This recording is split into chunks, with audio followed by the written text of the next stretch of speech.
दोस्तों बड़े शोध के बाद मैंने बहुत सारे शोध किए, उसके बाद पता चला कि पत्नी से लड़ाई होने के बाद फिर लड़ाई क्यों होता है और उसके बाद भी फिर लड़ाई क्यों होता है।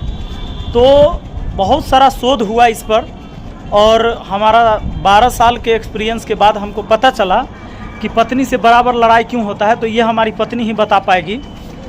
तो इधर आ जाइए आप ज़रा एक बार। और ये जो लड़ाई होता है और उसके बाद आप महिलाओं का आदत होता है कि लड़ाई ख़त्म होने के बाद फिर से लड़ाई शुरू होता है, जैसे उसी बात पर या बहुत पुरानी बात पर। इसका क्या है सबसे बड़ा रीज़न? इसका सबसे बड़ा रीज़न लड़ाई होने के बाद याद आता है कि क्या क्या बोलना था, मेन बात तो छूटी। जैसे जिस समय लड़ाई होता है ना, उस समय इन लोगों को याद नहीं रहता कि क्या क्या बोलना है।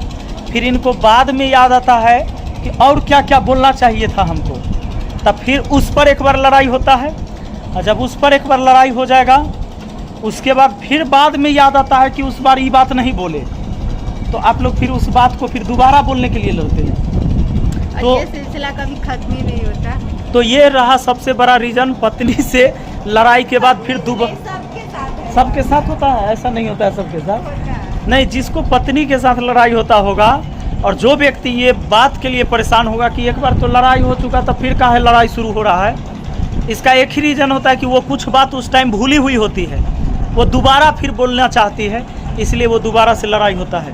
बाकी लोग आप लोग कमेंट करके ज़रूर बताएंगे मुझे नीचे कमेंट बॉक्स में कि क्या ये बात हद तक सही है